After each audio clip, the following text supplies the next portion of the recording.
আমি আগের ভিডিওতে গীতার প্রথম অধ্যায়ের বিষাদ যোগের প্রথম এবং দ্বিতীয় শ্লোক বলেছি। আজ তৃতীয় 3 নম্বর শ্লোক বলবো।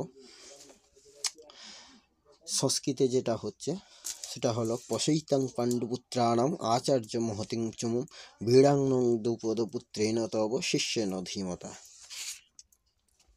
আর এর বাংলার অনুবাদ হচ্ছে, হে আচার্য, পাণ্ডবদের মহান সৈন্যবল দর্শন করুন, যা আপনার অত্যন্ত বুদ্ধিমান শিষ্য দ্রুপদের পুত্র অত্যন্ত দক্ষতার সঙ্গে বুদ্ধের আকারে রচনা করেছেন।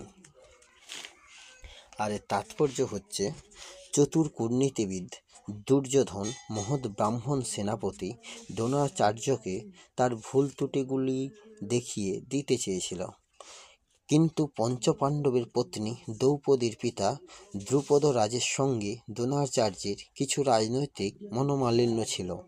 এই মনোমালিন্যের কারণে দ্রুপদ এক যজ্ঞের অনুষ্ঠান করেন এবং সেই যজ্ঞের ফলে বরপ্রাপ্ত হন যে তিনি দ্রোণাচার্যকে হত্যা করতে সক্ষম, এক পুত্র লাভ করবেন।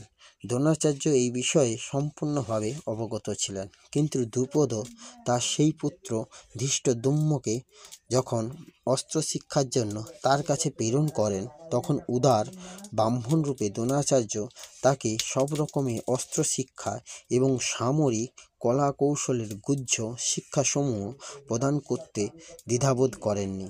এখন কুরুক্ষেত্রের যুদ্ধক্ষেত্রে ধৃষ্টদ্যুম্ন পাণ্ডবদের সঙ্গে যোগদান করে তাদের সৈন্যব্যূহ রচনা করেছেন, যে কৌশল তিনি দ্রোণাচার্যের কাছ থেকেই প্রাপ্ত হয়েছিলেন।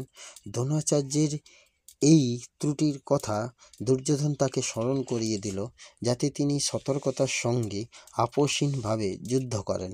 এর মাধ্যমে এটিও মনে করিয়ে দিল যে তিনি তার প্রিয় শিষ্য পাণ্ডবদের বিরুদ্ধে যুদ্ধ করতে যেন কোনো রকম কোমলতা প্রদর্শন না করে। বিশেষত অর্জুন ছিলেন তার সবচেয়ে প্রিয় ও মেধাবী শিষ্য।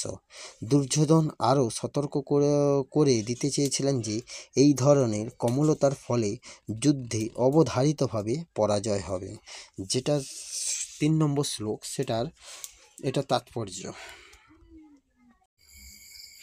পরবর্তী ভিডিওতে 4 নম্বর এবং 5 নম্বর শ্লোক বলে দেব এবং তার ব্যাখ্যা সহ তাৎপর্য বিশ্লেষণ করে দেব।